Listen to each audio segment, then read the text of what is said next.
Sometimes, you might find yourself sitting quietly at the end of a very long day, staring at the blank wall. You carry an invisible, heavy weight on your shoulders that nobody else in the world can truly see. Perhaps you recently lost a career that you poured your entire heart and soul into for decades. Perhaps you are currently navigating the heavy, silent grief of losing someone you loved deeply.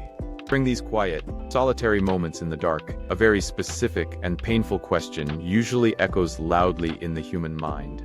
You whisper to yourself in the silence, "Why is this terrible thing happening to me right now?" We live in a fast-paced modern culture that constantly tells us to only seek pure happiness and endless comfort. We are repeatedly told that suffering is simply an unfortunate, temporary error in the flawless system of modern life. We are aggressively taught to numb our daily pain, to distract ourselves with glowing screens, or to quickly bury our grief under relentless productivity. And in boot, what actually happens when the deep emotional pain cannot be fixed with a simple, passing positive thought? What do we do when the suffering we face is simply unavoidable and seemingly permanent in our lives? It is during these long, difficult hours of profound despair that we desperately need an entirely different kind of inner compass. We do not need hollow words of cheerful encouragement from passing strangers. We need a fundamental, rock-solid understanding of true human resilience. We need to learn exactly how to walk straight through the freezing, bitter winter of our lives without losing our internal warmth. Today, we are going to look deeply into one of the absolute darkest chapters of recorded human history to find a small, enduring light. We are going to explore how we can extract profound, lasting meaning from the very things that continually threaten to break our spirits completely. To truly understand the profound weight of this unique perspective on human suffering, we must step back into the dark historical year of 1944. We must look closely at the tragic, pivotal life of Viktor Frankl. He was a brilliant, highly educated young Austrian psychiatrist and neurologist living quietly in Vienna. His incredibly promising medical career and his peaceful, happy family life were entirely shattered by the brutal onset of the Second World War. As a Jewish intellectual, he was suddenly arrested, warned, and systematically stripped of his basic human dignity. He was forcefully transported on a cramped train to the Auschwitz concentration camp. This was a horrific place designed explicitly for mass human extermination and absolute, crushing despair. Everything he owned in the world, forcibly taken away from him in an instant upon arrival. This deep loss included a precious handwritten psychological manuscript that contained his entire life's academic work. He lost his young pregnant wife, his beloved parents, and his own brother to the brutal camp system. Frankl was systematically reduced to a mere number, tattooed permanently on his bare skin. Faced daily physical starvation, freezing winter temperatures, and the constant, overwhelming daily threat of the toxic gas chambers. In the very midst of this unimaginable physical and psychological human hell, something truly extraordinary happened within him.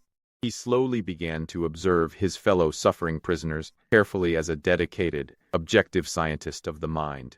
He noticed a very specific and highly surprising behavioral pattern among those who survived the longest under extreme physical deprivation.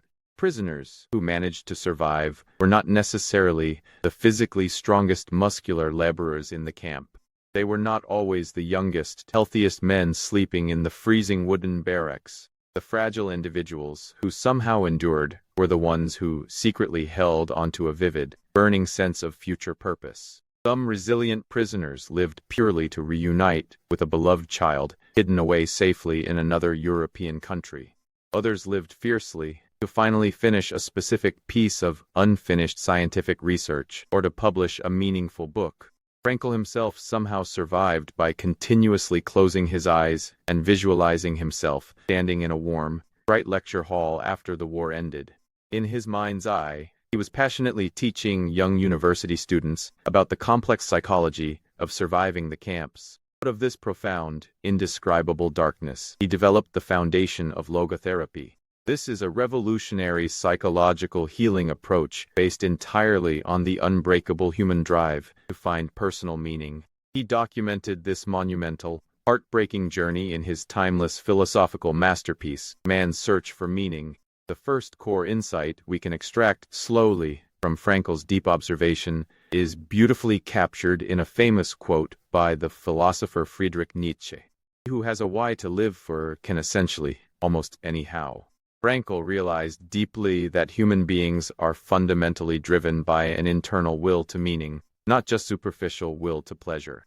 When our daily lives completely lack a solid why, even the tiniest daily inconveniences begin to feel like unbearable, heavy emotional burdens. We start to complain constantly and bitterly about minor morning traffic jams or small, insignificant work conflicts with colleagues.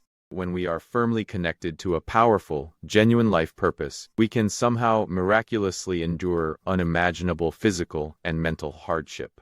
Your vital why certainly does not need to be a grand, world-saving historical mission. It can simply be the quiet, steady dedication to raising your innocent children with boundless love and care. It can be a deep, unshakable commitment to mastering a humble craft or softly caring for an aging, vulnerable parent at home. When unavoidable suffering inevitably arrives knocking firmly at your quiet doorstep, finding deep meaning in that very pain is exactly what prevents you from breaking into hopeless pieces. And the second, and perhaps most liberating and beautiful insight of the book concerns the true nature of human freedom.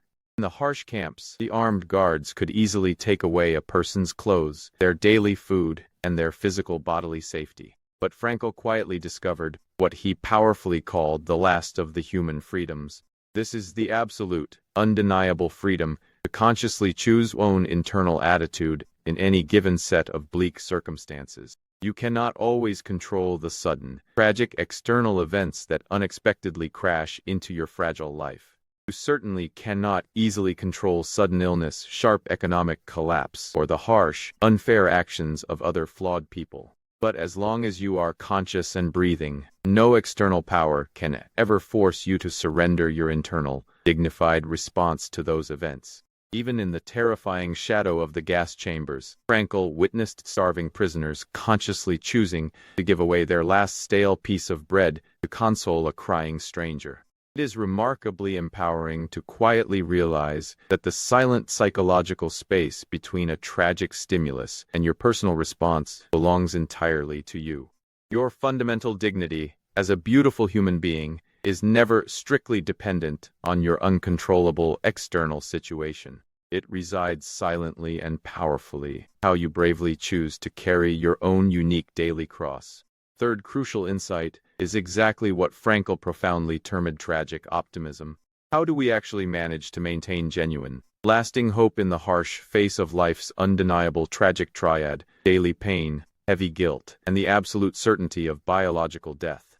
Frankl argued convincingly that optimism in the terrifying face of absolute tragedy is certainly not about simple, naive, childish cheerfulness. It is about actively deciding every single day to make the absolute best of any given situation, no matter how terribly difficult or unfair it may seemingly be. Real tragic optimism means deliberately and slowly turning deep, personal suffering into a concrete human achievement. It means drawing profound, hard-earned wisdom from our inevitable past moral failures and deep, silent feelings of lingering guilt. It means recognizing clearly that the stark, physical limits of our mortal time actually make every single passing moment incredibly valuable and beautiful.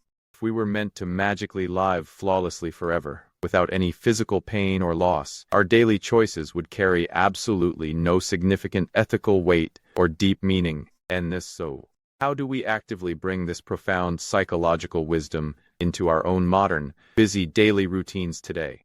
The first concrete action plan is to gently and forcefully change the fundamental quiet question you ask yourself when unexpected tragedy suddenly strikes. Instead of agonizingly asking the cold universe, "Why did this terrible thing happen to me?" try quietly asking, "What is this difficult moment specifically asking of me right now?"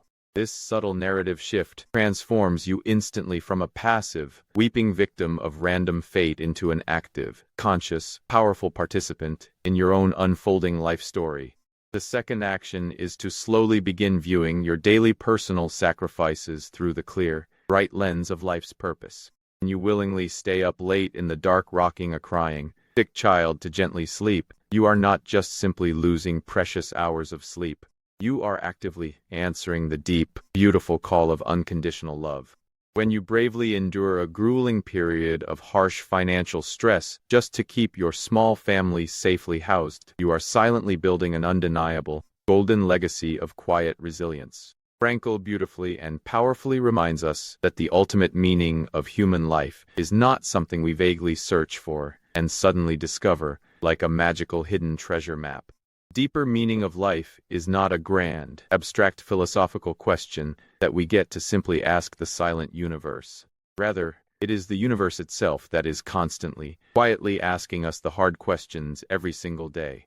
We are the unique individuals who must humbly provide the right answers through our daily, concrete actions and difficult moral decisions. Life ultimately demands that we successfully take full personal responsibility for finding the right, ethical answers to its heavy, complex problems. When you finally stop passively demanding pure happiness from life and start actively offering your own meaning to it, your entire internal emotional landscape dramatically changes for the better. And if this profound intellectual journey into true human resilience has successfully struck a quiet, resonant chord within your tired soul today, please strongly consider integrating these historical lessons into your own silent, daily struggles. You are never completely alone in carrying your heavy, invisible burdens. The biological capacity to endure hardship, to freely choose your own unique human attitude, and to slowly forge diamond-like meaning from the dark ashes is already powerfully woven into your beautiful human DNA.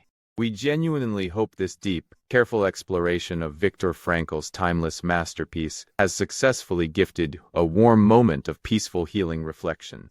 If you truly found lasting value in this quiet, sincere monologue today, please gently hit the subscribe button to join our growing community of calm seekers. At BookDream, we believe deeply that the exact right book, at the exact right moment, can completely and fundamentally change the entire trajectory of a human life. Until next week, may you find the quiet, steady strength to comfortably bear your difficult hoe, by fiercely and proudly holding onto your beautiful why. Thank you truly for walking this intellectual path silently with us today.